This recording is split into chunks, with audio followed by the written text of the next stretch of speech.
Hi friends, welcome to Classic Education YouTube channel. So ಇವತ್ತಿನ ಒಂದು ಉದ್ಯೋಗ ವಾರ್ತೆದಲ್ಲಿ ನಾವೇನ್ ಡಿಸ್ಕಸ್ ಮಾಡ್ತಿದೀವಿ ಅಂದ್ರೆ Indo Tibetan border police force recruitment ಬಗ್ಗೆ ಇಲ್ಲಿ ನಾವು ಡಿಸ್ಕಸ್ ಮಾಡ್ತಿದೀವಿ.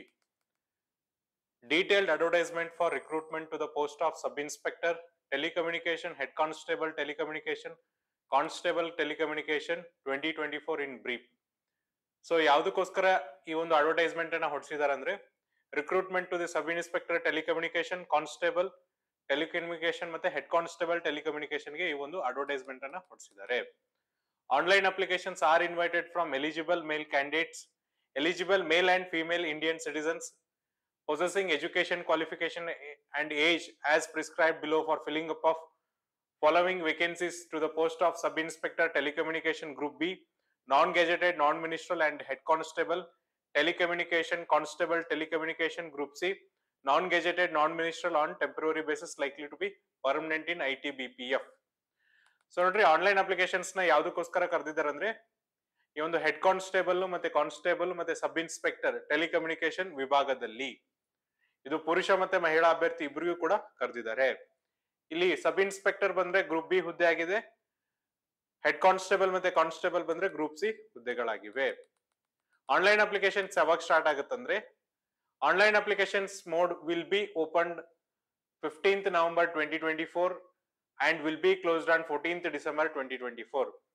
ಆಗ್ಲೇ ನೋಡ್ರಿ, ಆನ್ಲೈನ್ ಅಪ್ಲಿಕೇಶನ್ ಸ್ಟಾರ್ಟ್ ಆಗಿದೆ 15ನೇ ನವೆಂಬರ್ 2024ಕ್ಕೆ ಸ್ಟಾರ್ಟ್ ಆಗಿದೆ. ಆನ್ಲೈನ್ ಅಪ್ಲಿಕೇಶನ್ಸ್ ಯಾವಾಗ ಕ್ಲೋಸ್ ಆಗುತ್ತೆ ಅಂದ್ರೆ 14ನೇ ಡಿಸೆಂಬರ್ 2024ಕ್ಕೆ ಕ್ಲೋಸ್ ಆಗುತ್ತೆ. ವೇಕೆನ್ಸೀಸ್ ಅನ್ನ ನಾವು ನೋಡ್ತಾ ಹೋದ್ರೆ ಸಬ್ ಇನ್ಸ್ಪೆಕ್ಟರ್ ಟೆಲಿಕಮ್ಯುನಿಕೇಶನ್ ಮೇಲ್ ಇಲ್ಲಿ 78 ಹುದ್ದೆಗಳಿವೆ, ಸಬ್ ಇನ್ಸ್ಪೆಕ್ಟರ್ ಟೆಲಿಕಮ್ಯುನಿಕೇಶನ್ ಫಿಮೇಲ್ ಇಲ್ಲಿ 14 ಹುದ್ದೆಗಳಿವೆ, ಸಬ್ ಇನ್ಸ್ಪೆಕ್ಟರ್ ವಿಭಾಗದಲ್ಲಿ ಒಟ್ಟು 92 ಹುದ್ದೆಗಳಿವೆ, ಹೆಡ್ ಕಾನ್ಸ್ಟೇಬಲ್ ಟೆಲಿಕಮ್ಯುನಿಕೇಶನ್ ಮೇಲ್ 325 ಹುದ್ದೆಗಳಿವೆ, ಹೆಡ್ ಕಾನ್ಸ್ಟೇಬಲ್ ಟೆಲಿಕಮ್ಯುನಿಕೇಶನ್ ಫಿಮೇಲ್ 58 ಹುದ್ದೆಗಳಿವೆ, ಒಟ್ಟು 383 ಹುದ್ದೆಗಳಿವೆ. ಕಾನ್ಸ್ಟೇಬಲ್ ಟೆಲಿಕಮ್ಯುನಿಕೇಶನ್ ಮೇಲ್ 44, ಪುರುಷರಿಗೆ 44 ಹುದ್ದೆಗಳಿವೆ, ಕಾನ್ಸ್ಟೇಬಲ್ ಟೆಲಿಕಮ್ಯುನಿಕೇಶನ್ ಫಿಮೇಲ್ 7 ಹುದ್ದೆಗಳಿವೆ, ಒಟ್ಟು 51 ಹುದ್ದೆಗಳಿವೆ. ಸಬ್ ಇನ್ಸ್ಪೆಕ್ಟರ್ ವಿಭಾಗದಲ್ಲಿ ಬಂದ್ರೆ ನಿಮ್ಗೆ 92, ಹೆಡ್ ಕಾನ್ಸ್ಟೇಬಲ್ ವಿಭಾಗದಲ್ಲಿ ಬಂದ್ರೆ 383, ಕಾನ್ಸ್ಟೇಬಲ್ ವಿಭಾಗದಲ್ಲಿ ಬಂದ್ರೆ 51 ಹುದ್ದೆಗಳಿವೆ. ನೆಕ್ಸ್ಟ್ ನೋಡ್ರಿ, vacancies are tentative and may increase or decrease without any notice. Any changes in the number of vacancies will be intimated through ITBPF recruitment website, that is https://recruitment.itbbpolice.nic.in. So ಇದೇನ್ vacancies ಇದೆಯಲ್ಲ ಇದು temporary ಇರುತ್ತೆ. In case ಏನಾದ್ರು changes ಮಾಡಿದ್ರೆ ಅವರು ತಮ್ಮ website ಅಲ್ಲಿ ತಿಳಿಸ್ತಾರೆ ಅಂತ ಹೇಳಿದ್ದಾರೆ. ಹಾಗಾದ್ರೆ ಪ್ರತಿಯೊಂದು ಹುದ್ದೆಗೂ ಪೇ ಸ್ಕೇಲ್ ಎಷ್ಟಿದೆ ಅಂತ ನಾವು ಇಲ್ಲಿ ನೋಡೋದಾದ್ರೆ ಸಬ್ inspector telecommunication level 6 pay scale ಇರುತ್ತೆ. ಇಲ್ಲಿ ಪ್ರತಿ ತಿಂಗಳು ಇವರಿಗೆ 35,400 ರೂಪಾಯಿಂದ 1,12,400 ವರೆಗೂ ಸ್ಯಾಲರೀಸ್ ಅನ್ನ ಕೊಡ್ತಾ ಹೋಗ್ತಾರೆ. ಹೆಡ್ ಕಾನ್ಸ್ಟೇಬಲ್ ಟೆಲಿಕಮ್ಯುನಿಕೇಶನ್ ಅಲ್ಲಿ ನೋಡ್ರಿ ಲೆವೆಲ್ 4 ಇರುತ್ತೆ, ಇವರಿಗೆ ಪ್ರತಿ ತಿಂಗಳು 25,500 81,000 ವರೆಗೂ ನಿಮ್ಗೆ ಸ್ಯಾಲರೀಸ್ ಅನ್ನ ಕೊಡ್ತಾ ಹೋಗ್ತಾರೆ. ಕಾನ್ಸ್ಟೇಬಲ್ ಏನ್ ಮಾಡ್ತಾರೆ ಅಂದ್ರೆ ಲೆವೆಲ್ 3 ಇರುತ್ತೆ, ಇಲ್ಲಿ ಪ್ರತಿ ತಿಂಗಳು 21,700 69,100 ಇರುತ್ತೆ. ಇದ್ರ ಜೊತೆಗೆ ನೋಡ್ರಿ ಬೇರೆ ಬೇರೆ ಅಲವೆನ್ಸಸ್ ಕೂಡ ಇರುತ್ತೆ, ಡಿಯರೆನ್ಸ್ ಅಲವೆನ್ಸಸ್ ಇರುತ್ತೆ, ರೇಷನ್ ಮನಿ ಅಲವೆನ್ಸಸ್ ಇರುತ್ತೆ, ಸ್ಪೆಷಲ್ ಕಾಂಪನ್ಸೇಟರಿ ಅಲವೆನ್ಸಸ್ ಇರುತ್ತೆ, ಅಂದ್ರೆ ಬಿಟ್ಟು ಬೇರೆ ಯಾರೇ ಪೋಸ್ಟ್ ಮಾಡಿದಾಗ ಫ್ರೀ ಅಕೊಮಿಡೇಷನ್ಸ್ ಇರುತ್ತೆ, HRA ಇರುತ್ತೆ, ಟ್ರಾನ್ಸ್ಪೋರ್ಟ್ ಅಲವೆನ್ಸಸ್ ಇರುತ್ತೆ, ಲೀವ್ ಟ್ರಾವೆಲ್ ಕನ್ಸೆಷನ್ ಮತ್ತೆ ಪ್ರೀ ಮೆಡಿಕಲ್ ಫೆಸಿಲಿಟೀಸ್ ಕೂಡ ಇಲ್ಲಿ ಇರುತ್ತೆ. ಹಾಗಾದ್ರೆ ವಯೋಮಿತಿಯನ್ನ ನಾವಿಲ್ಲಿ ನೋಡೋದಾದ್ರೆ ಸಬ್ ಇನ್ಸ್ಪೆಕ್ಟರ್ ಟೆಲಿಕಮ್ಯುನಿಕೇಶನ್ ನೋಡ್ರಿ ನಿಮ್ಮ ವಯೋಮಿತಿ 20 ರಿಂದ 25 ವರ್ಷ, ಹೆಡ್ ಕಾನ್ಸ್ಟೇಬಲ್ ಟೆಲಿಕಮ್ಯುನಿಕೇಶನ್ ಗೆ ನಿಮ್ಮ ವಯೋಮಿತಿ 18 ರಿಂದ 25 ವರ್ಷ, ಕಾನ್ಸ್ಟೇಬಲ್ ಟೆಲಿಕಮ್ಯುನಿಕೇಶನ್ಸ್ ಗೆ ನಿಮ್ಮ ವಯೋಮಿತಿ 18 ರಿಂದ 23 ವರ್ಷ. ನೆಕ್ಸ್ಟ್ ಎಜುಕೇಶನ್ ಕ್ವಾಲಿಫಿಕೇಶನ್, ಶೈಕ್ಷಣಿಕ ವಿದ್ಯಾರ್ಹತೆಯನ್ನ ನೋಡ್ತಾ ಹೋದ್ರೆ ಸಬ್ ಇನ್ಸ್ಪೆಕ್ಟರ್ ಟೆಲಿಕಮ್ಯುನಿಕೇಶನ್ಸ್ ನೋಡ್ರಿ ಏನ್ ಹೇಳ್ತಿದ್ದಾರೆ ಅಂದ್ರೆ bachelors degree in science with physics, chemistry, mathematics or information technology or computer science or electronics and communication or electronics and instrumentation from recognised university or institutions, bachelors in computer application from recognized institutions, or BE in electronics and communication or instrumentations or computer science or electrical or information technology from recognized institution, associate member of institutions of electronic and communication or instrumentation or computer science or electrical information technology, engineers are equivalent from a recognized institutions. So first ಏನ್ ಹೇಳ್ತಿದ್ದಾರೆ ಅಂದ್ರೆ ನೀವು bachelors degree ಅಂದ್ರೆ science ಪದವೀಧರರಾಗಿರ್ಬೇಕು, ವಿಜ್ಞಾನ ಪದವೀಧರರಾಗಿರ್ಬೇಕು, BSc ನ ಮಾಡಿರ್ಬೇಕು, ಇಲ್ಲಿ ನಿಮ್ಮ ಸಬ್ಜೆಕ್ಟ್ ಯಾವ ಇರಬೇಕಂದ್ರೆ ಫಿಸಿಕ್ಸ್, ಕೆಮಿಸ್ಟ್ರಿ ಮತ್ತೆ ಮ್ಯಾಥಮೆಟಿಕ್ಸ್ ಇರಬೇಕು, ಅಥವಾ ಇನ್ಫಾರ್ಮೇಶನ್ ಟೆಕ್ನಾಲಜಿ, ಕಂಪ್ಯೂಟರ್ ಸೈನ್ಸ್ ಮತ್ತೆ electronics and communication, electronics and instrumentations ಇದ್ರು ಕೂಡ ನೀವು ಇಲ್ಲಿ ಎಲಿಜಿಬಲ್ ಆಗ್ತೀರಾ. ಬಿ ಎಸ್ ಸಿ ಅಲ್ಲಿ ನೋಡ್ರಿ ಯಾವ್ಯಾವ ಸಬ್ಜೆಕ್ಟ್ ಇರ್ಬೇಕಂದ್ರೆ ಫಿಸಿಕ್ಸ್, ಕೆಮಿಸ್ಟ್ರಿ, ಮ್ಯಾಥಮೆಟಿಕ್ಸ್ ಜೊತೆಗೆ ಫಿಸಿಕ್ಸ್, ಕೆಮಿಸ್ಟ್ರಿ ಮತ್ತೆ ಮ್ಯಾಥಮೆಟಿಕ್ಸ್ ಜೊತೆಗೆ ನಿಮ್ಮ ಸಬ್ಜೆಕ್ಟ್ ಕಾಂಬಿನೇಷನ್ಸ್ ಏನಿರ್ಬೇಕಂದ್ರೆ information and technology, computer science, electronics and communication, electronics and instrumentation ಇದ್ದವ್ರು ಇಲ್ಲಿ ಎಲಿಜಿಬಲ್ ಆಗ್ತಾರೆ. ಅಥವಾ ನೀವೇನಾದ್ರೂ ಕಂಪ್ಯೂಟರ್ ಅಪ್ಲಿಕೇಶನ್ಸ್ ಅಲ್ಲಿ ಬ್ಯಾಚುಲರ್ಸ್ ಡಿಗ್ರಿ ಪಡೆದಿದ್ರೆ ನೀವು ಕೂಡ ಎಲಿಜಿಬಲ್ ಆಗ್ತೀರಾ. ಜೊತೆಗೆ ನೋಡ್ರಿ ಯಾರೆಲ್ಲ ಇಂಜಿನಿಯರ್ಸ್ ಇದ್ದಾರೆ ಯಾವ ಒಂದು ಬ್ರಾಂಚ್ ಇಂದ ಅಂದ್ರೆ electronics and communication, instrumentation, computer science, electrical, information technology ಇಂದಲಿ ಯಾರು ಇಂಜಿನಿಯರಿಂಗ್ ಪದವಿಯನ್ನ ಪಡೆದಿದ್ದಾರೆ ಅವರು ಕೂಡ ಇಲ್ಲಿ ಎಲಿಜಿಬಲ್ ಆಗ್ತಾರೆ.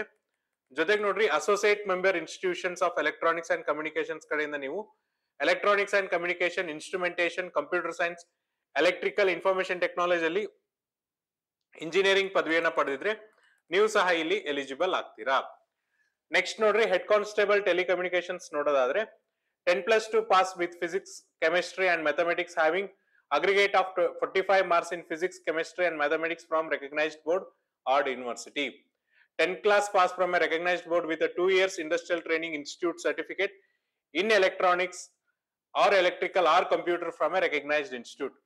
10th class pass from a recognized board with a science, PCM, physics, chemistry and mathematics with 3 years diploma in electronics and communications, electronics or communications, instrumentation, computer science, information technology or electrical from recognised university. So head constable ಏನಿದೆ ಅಂದ್ರೆ ನೀವು 12th pass ಆಗಿರ್ಬೇಕು.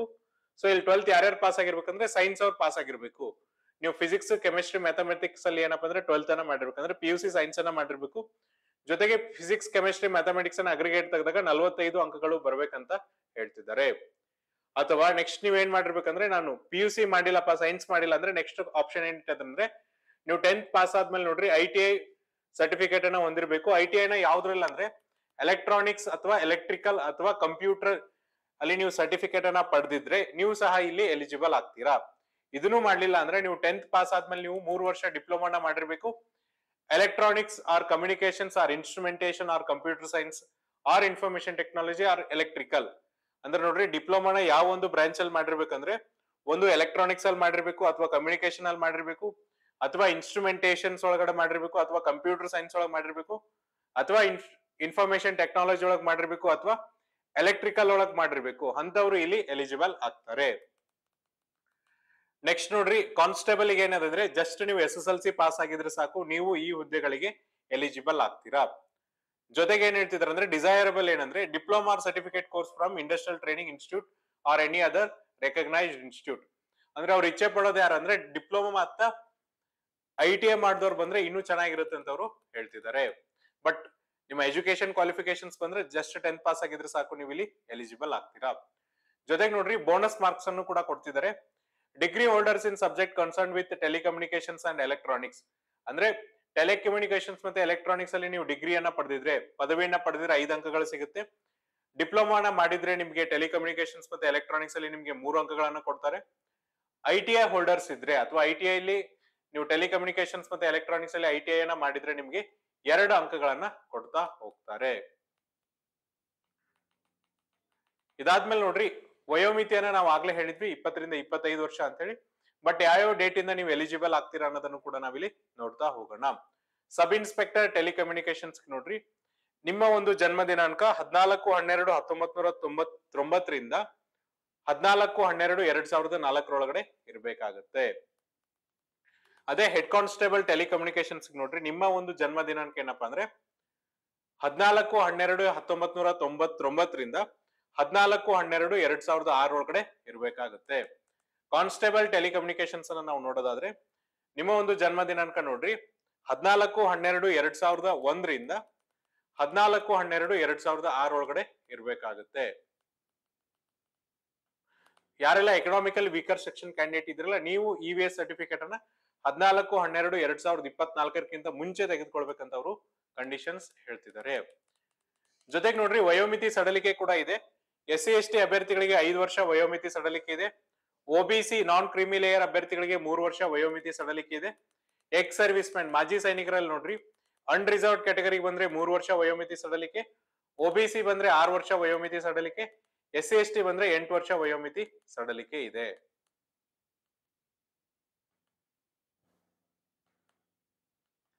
Next ನೋಡ್ರಿ, physical standards ಅನ್ನ ನೋಡೋದಾದ್ರೆ, ದೈಹಿಕ physical standards ಅನ್ನ ನಾವು ನೋಡೋದಾದ್ರೆ ನೋಡ್ರಿ, ಮಿನಿಮಮ್ ಏಜ್ ಎಷ್ಟು, ಮಿನಿಮಮ್ ಹೈಟ್ ಎಷ್ಟಿರ್ಬೇಕಂತ ಅನ್ನೋದನ್ನ ಹೇಳ್ತಿದ್ದಾರೆ. ಸೊ SI ಕಾನ್ಸ್ಟೇಬಲ್ ಆದ್ರೆ ಪುರುಷ ಅಭ್ಯರ್ಥಿಗಳಿಗೆ ಎಷ್ಟಿರ್ಬೇಕು ಅನ್ನೋದನ್ನ ಕೂಡ ಹೇಳ್ತಿದ್ದಾರೆ. ಸೊ ಫಸ್ಟ್ ನೋಡ್ರಿ, ಪುರುಷ ಅಭ್ಯರ್ಥಿಗಳಿಗೆ SI ಕಾನ್ಸ್ಟೇಬಲ್ ಸಬ್ ಇನ್ಸ್ಪೆಕ್ಟರ್ ಟೆಲಿಕಮ್ಯುನಿಕೇಶನ್ ಹುದ್ದೆಗಳಿಗೆ ನೋಡ್ರಿ, ನಿಮ್ಮ ಚೆಸ್ಟ್ ಎಷ್ಟಿರ್ಬೇಕಂದ್ರೆ 77 ರಿಂದ 82 ಸೆಂಟಿಮೀಟರ್. ಅದೇ ಹೆಡ್ ಕಾನ್ಸ್ಟೇಬಲ್ ಮತ್ತೆ ಕಾನ್ಸ್ಟೇಬಲ್ ಗೆ 76 ರಿಂದ 81 ಸೆಂಟಿಮೀಟರ್. ನೆಕ್ಸ್ಟ್ ಹೈಟ್ ನೋಡೋದಾದ್ರೆ ನೋಡ್ರಿ, ಪುರುಷ ಅಭ್ಯರ್ಥಿಗಳಿಗೆ ಕನಿಷ್ಠ ಹೈಟ್ ಎಷ್ಟಿರ್ಬೇಕಪ್ಪ ಅಂದ್ರೆ 162.5 ಸೆಂಟಿಮೀಟರ್, ಮಹಿಳಾ ಅಭ್ಯರ್ಥಿಗಳಿಗೆ 150 ಸೆಂಟಿಮೀಟರ್. ಸೊ ಇದು ಶೆಡ್ಯೂಲ್ ಕಾಸ್ಟ್ ಮತ್ತೆ ಶೆಡ್ಯೂಲ್ ಟ್ರೈಬ್ಗೆ ಬಿಟ್ಟು ಎಲ್ಲರಿಗೂ ಎಷ್ಟಿರ್ಬೇಕಪ್ಪ ಅಂದ್ರೆ, ನೋಡ್ರಿ, ಸಬ್ ಇನ್ಸ್ಪೆಕ್ಟರ್ ಟೆಲಿಕಮ್ಯುನಿಕೇಶನ್ಸ್ ಗೆ ಚೆಸ್ಟ್ ಎಷ್ಟಿರ್ಬೇಕಂದ್ರೆ 80 ರಿಂದ 85 ಸೆಂಟಿಮೀಟರ್, ಕಾನ್ಸ್ಟೇಬಲ್ ಕೂಡ 80 ರಿಂದ 85 ಸೆಂಟಿಮೀಟರ್ ಇರಬೇಕು. ಪುರುಷ ಅಭ್ಯರ್ಥಿಗಳಿಗೆ ಹೈಟ್ 170 ಸೆಂಟಿಮೀಟರ್ ಇರಬೇಕು, ಮಹಿಳಾ ಅಭ್ಯರ್ಥಿಗಳಿಗೆ 157. ಅಂದ್ರೆ ಹೈಟ್ ಪುರುಷ ಅಭ್ಯರ್ಥಿಗಳು 170 ಸೆಂಟಿಮೀಟರ್ ಇರಬೇಕು, ಮಹಿಳಾ ಅಭ್ಯರ್ಥಿಗಳದ್ದು 157. ಚೆಸ್ಟ್ ಬಂದ್ರೆ ಪುರುಷ ಅಭ್ಯರ್ಥಿಗಳು 80 ರಿಂದ 85 ಇರ್ಬೇಕಾಗತ್ತೆ. ಇದಾದ್ಮೇಲೆ ನೋಡ್ರಿ, ನೆಕ್ಸ್ಟ್ ಏನ್ ಹೇಳ್ತಿದ್ದಾರೆ ಅಂದ್ರೆ, ನಿಮ್ ಸೆಲೆಕ್ಷನ್ ಪ್ರೊಸೀಜರ್ ಅನ್ನ ಹೇಳ್ತಿದ್ದಾರೆ. How to apply and by which date. Applications ನ ಯಾವ ತರನಾಗ ಹಾಕ್ಬೇಕಂದ್ರೆ, eligible and interested candidates need to apply online through the ITBPF website https://recruitment.itbpolice.nic.in ಮೂಲಕ ಅಪ್ಲಿಕೇಶನ್ಸ್ ಅನ್ನ ಹಾಕ್ಬೇಕಂತ ಹೇಳ್ತಿದ್ದಾರೆ. ಸೊ ಅಪ್ಲಿಕೇಶನ್ಸ್ ಹಾಕುವಂತ ವೆಬ್ಸೈಟ್ ಯಾವ್ದಂದ್ರೆ https://recruitment.itbpolice.nic.in ಅಂತ ಹೇಳ್ತಿದ್ದಾರೆ. ನೆಕ್ಸ್ಟ್ ನೋಡ್ರಿ, ಅಪ್ಲಿಕೇಶನ್ಸ್ ಫೀಸ್ ಎಷ್ಟಿದೆ ಅಂದ್ರೆ, candidates belonging to unreserved category, OBC category, economically weaker section category applying for the post of sub inspector telecommunication will have to pay 200 rupees, and for the post of head constable and constable will have to pay 100 rupees only.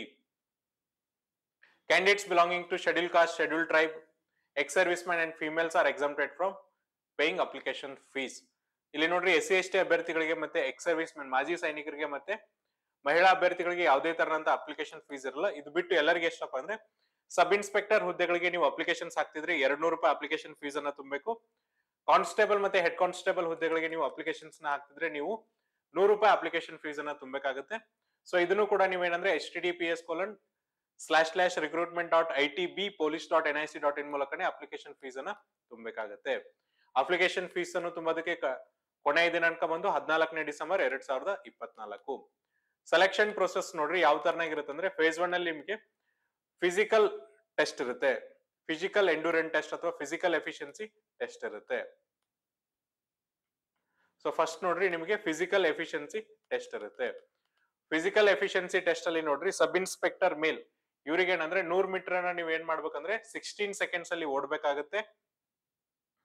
ಅದೇ ತರನಾಗಿ 1600 kilometre ನ ನೀವು 7 ನಿಮಿಷ 30 ಸೆಕೆಂಡ್ಗಳಲ್ಲಿ ಓಡ್ಬೇಕಾಗುತ್ತೆ. Sub inspector female ಅಭ್ಯರ್ಥಿಗಳಿಗೆ ನೋಡೋದಾದ್ರೆ 100 metre race ಅನ್ನ ನೀವ್ ಏನ್ ಮಾಡ್ಬೇಕಪ್ಪ ಅಂದ್ರೆ 18 ಸೆಕೆಂಡ್ಸ್ ಅಲ್ಲಿ ಕಂಪ್ಲೀಟ್ ಮಾಡ್ಬೇಕಾಗುತ್ತೆ. ಜೊತೆಗೆ ನೋಡ್ರಿ, 800 ಮೀಟರ್ ರೇಸ್ ಅನ್ನ ನೀವು 2 ರೇಸ್ ಇರುತ್ತೆ, ಒಂದು 100 ಮೀಟರ್ದು, ಒಂದು 800 ಮೀಟರ್ದು, ಒಂದು ಶಾರ್ಟ್ ರನ್, ಒಂದು ಲಾಂಗ್ ರನ್ ಇರುತ್ತೆ. ಲಾಂಗ್ ರನ್ 800 ಮೀಟರ್ಸ್ ರೇಸ್ ಇದೆಯಲ್ಲ, ಅದನ್ನ 4 ನಿಮಿಷ 45 ಸೆಕೆಂಡ್ಗಳಲ್ಲಿ ಕಂಪ್ಲೀಟ್ ಮಾಡ್ಬೇಕಾಗುತ್ತೆ. ನೆಕ್ಸ್ಟ್ ನೋಡ್ರಿ, ಹೆಡ್ ಕಾನ್ಸ್ಟೇಬಲ್ ಟೆಲಿಕಮ್ಯುನಿಕೇಶನ್ಸ್ ಮತ್ತೆ ಕಾನ್ಸ್ಟೇಬಲ್ ಟೆಲಿಕಮ್ಯುನಿಕೇಶನ್ಸ್ ನೋಡೋದಾದ್ರೆ, ಸೊ ಇಲ್ಲಿ ಪುರುಷ ಅಭ್ಯರ್ಥಿಗಳಿಗೆ ಫಸ್ಟ್ ನೋಡೋದಾದ್ರೆ 1600 ಮೀಟರ್ ರೇಸ್ ಅನ್ನ ನೀವೇನ್ ಮಾಡ್ಬೇಕಂದ್ರೆ 7 ನಿಮಿಷ 30 ಸೆಕೆಂಡ್ಸ್ ಗಳಲ್ಲಿ ಕಂಪ್ಲೀಟ್ ಮಾಡ್ಬೇಕಾಗುತ್ತೆ. ಆಮೇಲೆ ನೋಡ್ರಿ, ಲಾಂಗ್ ಜಂಪ್ ಅನ್ನ ನೋಡೋದಾದ್ರೆ 11 ಫೀಟ್ ಲಾಂಗ್ ಜಂಪ್ ಅನ್ನ ನೀವು ಜಿಗಿಬೇಕಾಗುತ್ತೆ, 3 ಚಾನ್ಸ್ ಅನ್ನ ಕೊಡ್ತಾರೆ. ಹೈ ಜಂಪ್ ಅನ್ನ ನೋಡಿದ್ರೆ 3.5 ಫೀಟ್ ಅನ್ನ ಕೊಡ್ತಾರೆ, ನೀವು ಅದನ್ನ 3 ಚಾನ್ಸ್ ಒಳಗಡೆ ಕ್ಲಿಯರ್ ಮಾಡಬೇಕು. SI ನೋಡ್ರಿ 2 ರೇಸ್ ಇರುತ್ತೆ, ಕಾನ್ಸ್ಟೇಬಲ್ ಬಂದ್ರೆ ಒಂದೇ ರೇಸ್ ಇರುತ್ತೆ, ಬಟ್ ಏನಂದ್ರೆ ಲಾಂಗ್ ಜಂಪ್ ಹೈ ಜಂಪ್ ಇರುತ್ತೆ. ನೆಕ್ಸ್ಟ್ ಮಹಿಳಾ ಅಭ್ಯರ್ಥಿಗಳಿಗೆ ನೋಡೋದಾದ್ರೆ 800 ಮೀಟರ್ ಅನ್ನ ನೀವು 4 ನಿಮಿಷ 45 ಸೆಕೆಂಡ್ಸ್ ಗಳಲ್ಲಿ ಓಡ್ಬೇಕಾಗುತ್ತೆ. Long jump 9 feet long jump ಅನ್ನ ನೀವು 3 ಚಾನ್ಸ್ ಅಲ್ಲಿ ಕ್ಲಿಯರ್ ಮಾಡ್ಬೇಕಾಗುತ್ತೆ. 3 ಫೀಟ್ ಹೈ ಜಂಪ್ ಅನ್ನ ನೀವು 3 ಚಾನ್ಸ್ ಅಲ್ಲಿ ಕ್ಲಿಯರ್ ಮಾಡ್ಬೇಕಾಗುತ್ತೆ. ಸೊ ನೋಡ್ರಿ, ಫಿಸಿಕಲ್ ಎಫಿಷಿಯನ್ಸಿ ಟೆಸ್ಟ್ ದೈಹಿಕ ಸಾಮರ್ಥ್ಯ ಪರೀಕ್ಷೆ ಏನಿದೆಯಲ್ಲ, ಅದು ಕ್ವಾಲಿಫೈಯಿಂಗ್ ನೇಚರ್ ಇರುತ್ತೆ. ಇಲ್ಲಿ ಕ್ವಾಲಿಫೈ ಆದ್ರೆ ಮಾತ್ರ ನೀವು ಏನಾಗ್ತೀರಾ ಅಂದ್ರೆ ಎಲಿಜಿಬಲ್ ಆಗ್ತೀರಾ. ಇದಾದ್ಮೇಲೆ ಫಿಸಿಕಲ್ ಸ್ಟ್ಯಾಂಡರ್ಡ್ ಟೆಸ್ಟ್ ಇರುತ್ತೆ. ಸೊ ಅದಾದ್ಮೇಲೆ ನೋಡ್ರಿ ರಿಟರ್ನ್ ಎಕ್ಸಾಮಿನೇಷನ್ಸ್ ಇರುತ್ತೆ. The candidates who qualify for the physical standard test will be required to undergo the written examination. Admit cards to the candidates will be issued online by mentioning the date and venue of the written examinations. Candidate have to download the online admit card from the ITBPF recruitment website. So ಯಾರು qualify ಆಗ್ತಿರಲ್ಲ ಅಂತವರಿಗೆ ಮಾತ್ರ online examinations ಗೆ ಅವ್ರು ಏನ್ ಮಾಡ್ತಾರೆ ಅಂದ್ರೆ admit card ಅನ್ನ ಬಿಡ್ತಾರೆ. The written examinations carrying 100 marks will consist of objective type multiple choice questions. However, the pattern of written test, OMR based or computer based test, will be at the discretion of ITBPF. The pattern of question paper for OMR or CBT based on the written examination will be as under ಅಂತ ಹೇಳ್ತಿದ್ದಾರೆ. So ನೋಡ್ರಿ ನಿಮ್ಗೆ examination ಏನ್ ಮಾಡ್ಬೋದು ಅಂದ್ರೆ OMR base ಆದ್ರೂ conduct ಮಾಡ್ಬೋದು ಅಥವಾ ಕಂಪ್ಯೂಟರ್ ಬೇಸ್ಡ್ ಟೆಸ್ಟ್ ಮೇಲೆ ಆದ್ರೂ ಕಂಡಕ್ಟ್ ಮಾಡ್ಬೋದು. ಸೊ ರಿಟರ್ನ್ ಎಕ್ಸಾಮಿನೇಷನ್ಸ್ ಅನ್ನ ನಾವು ನೋಡೋದಾದ್ರೆ ನೋಡ್ರಿ ಎರಡು ರಿಟರ್ನ್ ಎಕ್ಸಾಮಿನೇಷನ್ ಇರುತ್ತೆ ಸಬ್ ಇನ್ಸ್ಪೆಕ್ಟರ್ ಟೆಲಿಕಮ್ಯುನಿಕೇಶನ್ಸ್ ಗೆ. ಫಸ್ಟ್ ನೋಡ್ರಿ ಪೇಪರ್ 1 ಇರುತ್ತೆ, ಇದು ಕೂಡ ಆಬ್ಜೆಕ್ಟಿವ್ ಟೆಸ್ಟ್ ಇರುತ್ತೆ, 2 ಗಂಟೆ ಕಾಲಾವಕಾಶ ಇರುತ್ತೆ. ಇಲ್ಲಿ ಜನರಲ್ ಇಂಗ್ಲಿಷ್ ಮತ್ತೆ ಜನರಲ್ ಹಿಂದಿ, ಜನರಲ್ ಇಂಗ್ಲಿಷ್ ಅಥವಾ ಜನರಲ್ ಹಿಂದಿ ಮೇಲೆ ನಿಮ್ಗೆ 30 ಕ್ವಶನ್ಸ್ ಕೇಳ್ತಾರೆ 30 ಮಾರ್ಕ್ಸ್ ಗೆ. ಜನರಲ್ ಅವೇರ್ನೆಸ್ ಇದು ಹಿಂದಿ ಮತ್ತೆ ಇಂಗ್ಲಿಷ್ ಅಲ್ಲಿ ಇರುತ್ತೆ, ಇಲ್ಲಿ 35 ಕ್ವಶನ್ಸ್ ಕೇಳ್ತಾರೆ 35 ಮಾರ್ಕ್ಸ್ ಗೆ. ರೀಸನಿಂಗ್ ಎಬಿಲಿಟಿ ಇದು ಕೂಡ ಹಿಂದಿ ಮತ್ತೆ ಇಂಗ್ಲಿಷ್ ಅಲ್ಲಿ ಇರುತ್ತೆ, 35 ಕ್ವಶನ್ಸ್ ಕೇಳ್ತಾರೆ 35 ಮಾರ್ಕ್ಸ್ ಗೆ. ಇದಾದ್ಮೇಲೆ ನೋಡ್ರಿ ನೆಕ್ಸ್ಟ್ ಪೇಪರ್ 2 ಇರುತ್ತೆ, ಇದು ಕೂಡ 100 ಮಾರ್ಕ್ಸ್ ಇರುತ್ತೆ, ಇಲ್ಲಿ ಕೂಡ ನಿಮ್ಗೆ 2 ಅವರ್ ಡ್ಯೂರೇಷನ್ಸ್ ಇರುತ್ತೆ. ಫಿಸಿಕ್ಸ್ ಮೇಲೆ ನಿಮ್ಗೆ 10 ಕ್ವಶನ್ಸ್ ಕೇಳ್ತಾರೆ 10 ಮಾರ್ಕ್ಸ್ ಗೆ. ಕೆಮಿಸ್ಟ್ರಿ ಮೇಲೆ ನಿಮ್ಗೆ 10 ಕ್ವಶನ್ಸ್ ಕೇಳ್ತಾರೆ 10 ಮಾರ್ಕ್ಸ್ ಗೆ. ಮ್ಯಾಥಮೆಟಿಕ್ಸ್ ಮೇಲೆ ನಿಮ್ಗೆ 10 ಕ್ವಶನ್ಸ್ ಕೇಳ್ತಾರೆ 10 ಮಾರ್ಕ್ಸ್ ಗೆ. ಎಲೆಕ್ಟ್ರಾನಿಕ್ಸ್ ಮೇಲೆ ನಿಮ್ಗೆ 10 ಕ್ವಶನ್ಸ್ ಕೇಳ್ತಾರೆ 10 ಮಾರ್ಕ್ಸ್ ಗೆ. ಕಮ್ಯುನಿಕೇಶನ್ ಮೇಲೆ ನಿಮ್ಗೆ 20 ಕ್ವಶನ್ಸ್ ಕೇಳ್ತಾರೆ 20 ಮಾರ್ಕ್ಸ್ ಗೆ. ಇನ್ಫಾರ್ಮೇಶನ್ ಟೆಕ್ನಾಲಜಿ ಮೇಲೆ ನಿಮ್ಗೆ 10 ಕ್ವಶನ್ಸ್ ಕೇಳ್ತಾರೆ 10 ಮಾರ್ಕ್ಸ್ ಗೆ. ಕಂಪ್ಯೂಟರ್ ಸೈನ್ಸ್ ಮೇಲೆ ನಿಮ್ಗೆ 10 ಕ್ವಶನ್ಸ್ ಕೇಳ್ತಾರೆ 10 ಮಾರ್ಕ್ಸ್ ಗೆ. ಎಲೆಕ್ಟ್ರಿಕಲ್ ಮೇಲೆ ನಿಮ್ಗೆ 10 ಕ್ವಶನ್ಸ್ ಕೇಳ್ತಾರೆ 10 ಮಾರ್ಕ್ಸ್ ಗೆ. ಇನ್ಸ್ಟ್ರುಮೆಂಟೇಶನ್ ಅಂಡ್ ಕಂಟ್ರೋಲ್ ಮೇಲೆ ನಿಮ್ಗೆ 10 ಕ್ವಶನ್ಸ್ ಕೇಳ್ತಾರೆ 10 ಮಾರ್ಕ್ಸ್ ಗೆ. ಇದಾದ್ಮೇಲೆ ನೆಕ್ಸ್ಟ್ ನೋಡ್ರಿ ಹೆಡ್ ಕಾನ್ಸ್ಟೇಬಲ್ ಟೆಲಿಕಮ್ಯುನಿಕೇಶನ್ಸ್, ಇಲ್ಲಿ ಕೂಡ ನಿಮ್ಗೆ ಏನಂದ್ರೆ ಎಕ್ಸಾಮ್ ಇರುತ್ತೆ, ಇಲ್ಲಿ 10+2 ಎಕ್ಸಾಮ್ ಇರುತ್ತೆ, ಇಲ್ಲಿ ನಿಮ್ಗೆ 100 ಮಾರ್ಕ್ಸ್ ಇರುತ್ತೆ, 2 ಅವರ್ ಡ್ಯೂರೇಷನ್ಸ್ ಇರುತ್ತೆ. ಇಲ್ಲಿ ಏನ್ ಕ್ವಶನ್ಸ್ ಅನ್ನ ಕೇಳ್ತಾರೆ ನೋಡ್ರಿ, ಜನರಲ್ ಇಂಗ್ಲಿಷ್ ಅಥವಾ ಹಿಂದಿ ಮೇಲೆ ನಿಮ್ಗೆ 20 ಕ್ವಶನ್ಸ್ ಕೇಳ್ತಾರೆ 20 ಮಾರ್ಕ್ಸ್ ಗೆ. ಜನರಲ್ ಅವೇರ್ನೆಸ್ ಮೇಲೆ ನಿಮ್ಗೆ 15 ಕ್ವಶನ್ಸ್ ಕೇಳ್ತಾರೆ 15 ಮಾರ್ಕ್ಸ್ ಗೆ. ರೀಸನಿಂಗ್ ಎಬಿಲಿಟಿ ಮೇಲೆ ನಿಮ್ಗೆ 15 ಕ್ವಶನ್ಸ್ ಕೇಳ್ತಾರೆ 15 ಮಾರ್ಕ್ಸ್ ಗೆ. ಫಿಸಿಕ್ಸ್ ಮೇಲೆ 20 ಕ್ವಶನ್ಸ್ ಕೇಳ್ತಾರೆ 20 ಮಾರ್ಕ್ಸ್ ಗೆ. ಕೆಮಿಸ್ಟ್ರಿ ಮೇಲೆ 10 ಕ್ವಶನ್ಸ್ ಕೇಳ್ತಾರೆ 10 ಮಾರ್ಕ್ಸ್ ಗೆ. ಮ್ಯಾಥ್ಸ್ ಮೇಲೆ ನಿಮ್ಗೆ 20 ಕ್ವಶನ್ಸ್ ಕೇಳ್ತಾರೆ 20 ಮಾರ್ಕ್ಸ್ ಗೆ. ಸೊ ಇಲ್ಲಿ SI ಗೆ 2 ಎಕ್ಸಾಮಿನೇಷನ್ ಇದ್ರೆ ಹೆಡ್ ಕಾನ್ಸ್ಟೇಬಲ್ ಮತ್ತೆ ಕಾನ್ಸ್ಟೇಬಲ್ ಗೆ ಒಂದೇ ಎಕ್ಸಾಮ್ ಇರುತ್ತೆ. ನೆಕ್ಸ್ಟ್ ನೋಡ್ರಿ ಕಾನ್ಸ್ಟೇಬಲ್ ಗೆ ಏನಪ್ಪಾ ಅಂದ್ರೆ ಇಲ್ಲಿ ಕೂಡ ನಿಮ್ಗೆ 100 ಕ್ವಶನ್ಸ್ ಇರುತ್ತೆ, 2 ಅವರ್ಸ್ ಡ್ಯೂರೇಷನ್ಸ್ ಇರುತ್ತೆ. ಇಲ್ಲಿ ನಿಮ್ಗೆ ಜನರಲ್ ಇಂಗ್ಲಿಷ್ ಅಥವಾ ಹಿಂದಿ ಮೇಲೆ 20 ಕ್ವಶನ್ಸ್ ಕೇಳ್ತಾರೆ 20 ಮಾರ್ಕ್ಸ್ ಗೆ. ಜನರಲ್ ಅವೇರ್ನೆಸ್ ಮೇಲೆ 25 ಕ್ವಶನ್ಸ್ ಕೇಳ್ತಾರೆ 25 ಮಾರ್ಕ್ಸ್ ಗೆ. ರೀಸನಿಂಗ್ ಎಬಿಲಿಟಿ ಮೇಲೆ ನಿಮ್ಗೆ 25 ಕ್ವಶನ್ಸ್ ಕೇಳ್ತಾರೆ 25 ಮಾರ್ಕ್ಸ್ ಗೆ. ಕ್ವಾಂಟಿಟೇಟಿವ್ ಆಪ್ಟಿಟ್ಯೂಡ್ ಮೇಲೆ ನಿಮ್ಗೆ 30 ಕ್ವಶನ್ಸ್ ಕೇಳ್ತಾರೆ 30 ಮಾರ್ಕ್ಸ್ ಗೆ. ಸೊ ಇದಾದ್ಮೇಲೆ ನೆಕ್ಸ್ಟ್ ನೋಡ್ರಿ ನಿಮ್ಗೆ ಡಾಕ್ಯುಮೆಂಟ್ ವೆರಿಫಿಕೇಶನ್ಸ್ ಇರುತ್ತೆ. ಡಾಕ್ಯುಮೆಂಟ್ ವೆರಿಫಿಕೇಶನ್ಸ್ ಆದ್ಮೇಲೆ ಮೆಡಿಕಲ್ ಎಕ್ಸಾಮಿನೇಷನ್ಸ್, ಅದಾದ್ಮೇಲೆ ನಿಮ್ಗೆ ರಿಕ್ರೂಟ್ಮೆಂಟ್ ಅನ್ನ ಕಂಪ್ಲೀಟ್ ಮಾಡಿ ನಿಮ್ಗೆ ಆರ್ಡರ್ ಕಾಪಿಯನ್ನ ಕೊಡ್ತಾರೆ. ಇದಿಷ್ಟು ಏನಂದ್ರೆ ITBPF ಇಲ್ಲಿರುವಂತ ರಿಕ್ರೂಟ್ಮೆಂಟ್ ಬಗ್ಗೆ ಇರುವಂತ ಒಂದು ಮಾಹಿತಿ. ಇನ್ ಕೇಸ್ ನಿಮ್ಗೆ ಇದ್ರಲ್ಲಿ ಡೌಟ್ ಇದ್ರೆ ನಾವು ನಮ್ಮ ಡಿಸ್ಕ್ರಿಪ್ಷನ್ ಬಾಕ್ಸ್ ಅಲ್ಲಿ ಅಫಿಷಿಯಲ್ PDF ಲಿಂಕ್ ಅನ್ನ ಕೊಡ್ತೀವಿ. ಆ ಲಿಂಕ್ ಅನ್ನ ಕ್ಲಿಕ್ ಮಾಡಿದ್ರೆ ನಿಮ್ಗೆ ಎಂಟೈರ್ PDF ಡೌನ್ಲೋಡ್ ಆಗುತ್ತೆ, ಅಲ್ಲಿ ನಿಮ್ಮ ಡೌಟ್ಸ್ ಅನ್ನ ಕ್ಲಾರಿಫೈ ಮಾಡಬಹುದು. ಇದೇ ತರನಂತ ಉಪಯುಕ್ತ ಮಾಹಿತಿಯನ್ನ ಕೊಡ್ತಿರ್ತೀವಿ. ಅಲ್ಲಿವರೆಗೂ ನೋಡ್ತಾ ಇರಿ classic education YouTube channel. Thank you.